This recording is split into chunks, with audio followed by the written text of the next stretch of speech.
যে স্বামী স্ত্রীর কান্নার শব্দ শোনার পরেও নিশ্চিন্তে পাশে ঘুমাতে পারে, আল্লাহর কসমকে বলি ওই স্বামী স্ত্রীর লাশটা রেখেও নিশ্চিন্তে সে মুখে হাসতেও পারে।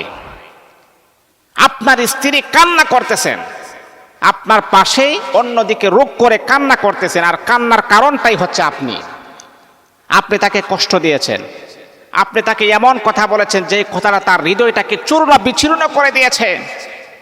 আপনি তাকে কষ্ট দিলেন, আপনি তাকে কান্না করালেন, তার কান্নার আওয়াজ ফুফিয়ে ফুফিয়ে কাঁদতেছে। এই আওয়াজটা আপনার কানে শোনার সাথে সাথেও আপনি তার রাগটাকে ভাঙলেন না, আপনি নিশ্চিন্তে ঘুমিয়ে আছেন। আল্লাহর কসম, আপনার স্ত্রী যদি মারা যায়, স্ত্রীর লাশটাকে পাশে রেখেও আপনি হাসতে হাসতে আপনি বেকুল হতে পারেন। মনে রাখতে হবে, আপনি স্বামীর নামে কলঙ্ক, আপনি কখনো ভালো স্বামী হওয়ার মতো যোগ্যতা এবিলিটি আপনার ভিতরে নাই। ভালো স্বামীকে জানেন? উত্তম স্বামীকে, যে উত্তম স্বামী হচ্ছে স্ত্রীর কান্না, স্ত্রীর সুখে সে সুখী হয়, স্ত্রীর দুঃখে সে দুঃখী হয়, স্ত্রীর কষ্ট পেলে সেও কষ্ট পায়, স্ত্রী হাসলে সেও হাসি পায়। সেটাই হচ্ছে উত্তম স্বামী। আহা, আমরা তো আসলে রাসূলের জিন্দেগিটা আমরা ভুলে গিয়েছি, রাসূলের আদর্শটা আমরা ভুলে গিয়েছি। এখন আপনি বলতে পারেন, হুজুর এগুলা তো ইমোশনাল কথাবার্তা। না ভাই, এটা ইমোশনাল কথাবার্তা না, এটা হচ্ছে হাদিস এবং কোরআনের কথাবার্তা। 1400 বছর আগে নবী মুহাম্মদ সাল্লাল্লাহু আলাইহি ওয়াসাল্লাম তিনি তার স্ত্রীদের সাথে কেমন আচরণ করেছেন, কেমন ব্যবহার করেছেন। আম্মা আয়েশা বলেন, আমার ঘরে যখন রাসূল আসতো, যখন দেখতো আমি কাজকর্মে ব্যস্ত আছি, ফ্যামিলির কাজ করতেছি, রান্না বান্নার কাজ করতেছি, তখন আমি দেখতেছি আমার স্বামী মুহাম্মদ, তামাম জাহানের নবী মুহাম্মদ সাল্লাল্লাহু আলাইহি ওয়াসাল্লাম আমার পাশে এসে আমাকে সহযোগিতা করতেন। আল্লাহু আকবার, আল্লাহু আকবার। আমার রান্নার কাজে সহযোগিতা করতেন আমার নবী। আমার নবী তামাম পৃথিবীর নবী, আল্লাহর পরে যার সম্মান, আল্লাহর পরে যার মর্যাদা, সেই নবী যদি স্ত্রীর কাজে সহযোগিতা করতে পারেন, তাহলে আপনি কেন পারবেন না? আপনি কেন পারবেন না? স্ত্রীকে আপনার দাসী, তার সাথে দাসীর আচরণ করবেন। স্ত্রীরা আপনার দাসী নয়, স্ত্রীরা আপনার গোলাম নয়, স্ত্রী আপনার কাজের বুয়া নয়। স্ত্রী হচ্ছে স্বামীর জন্য একটা প্রেরণা স্বরূপ, স্বামীর জন্য একটা রহমত, স্বামীর জন্য একটা নিয়ামত। আল্লাহ পাকের অজস্র নিয়ামতের ভিতরে এক অন্যতম নিয়ামত হচ্ছে আপনার স্ত্রী। সেই স্ত্রীর সাথে যদি আপনি দাসীর আচরণ করেন, গোলামের আচরণ করেন, তাহলে বুঝতে হবে আপনি স্বামীর নামের কলঙ্ক, স্বামী হওয়ার মতো কোনো যোগ্যতা আপনার ভিতরে নাই।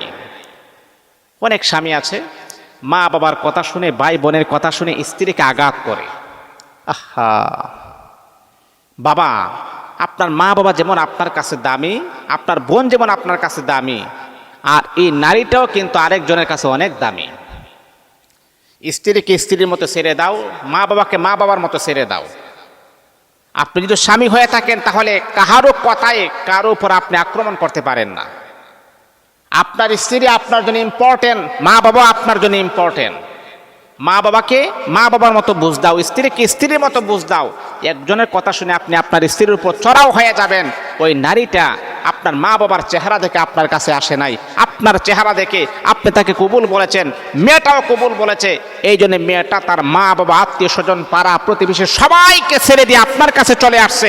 আপনি যদি তাকে মহাব্বত না করেন, কেয়ার না করেন, সম্মান না করেন, তাহলে এটার জন্য আল্লাহ পাকের কাঠ করে আপনাকে আসামির বেশে দাঁড়াতে হবে, জান্নাত পাবেন না। এই কাজ যদি আপনি করেন, আল্লাহর কসম, নামাজ পড়েও জান্নাত আপনি পাবেন না, জাহান্নামী হয়ে যাবেন। আপনার স্ত্রীর সাথে যদি আপনি দুর্ব্যবহার করেন, স্ত্রীর সাথে যদি খারাপ আচরণ করেন, খারাপ ব্যবহার করেন, এই জন্য সাবধান হয়ে যান। ভালো স্বামী হওয়ার ভালো স্বামী হওয়ার মতো যোগ্যতা অর্জন করুন। স্ত্রীকে আদর করুন, কেয়ার করুন, সম্মান করুন, তাকে মহাব্বত করুন, বুকে আগলিয়ে রাখুন। তার কষ্টের ভাগ আপনি গ্রহণ করুন, তার সুখের ভাগও আপনি গ্রহণ করুন। দেখবেন আপনার স্ত্রী আপনাকে পাগলের মতো ভালোবাসবে। ওই স্ত্রী আপনি যখন কোনো জায়গাতে চলে যাবেন, দূর দূরান্ত কোনো জায়গাতে চলে যাবেন, দেখবেন তার দুই চোখে কোনো ঘুম আসবে না। যতক্ষণ পর্যন্ত আপনি না আসবেন, ততক্ষণ পর্যন্ত সে ঘুমাতে পারে না। কারণ এটাই হচ্ছে মহাব্বত, এটাই হচ্ছে ভালোবাসা। এই ভালোবাসা থেকে ঘুমাইতে দেয় না। আর আপনি কেমন স্বামী, ঘর থেকে বের হয়েছেন, আপনার স্ত্রী নাক টেনে টেনে ঘুমাচ্ছেন, মানে কি? আসলে আপনার প্রতি কোনো ইন্টারেস্ট নেই, কোনো ভালোবাসা নাই।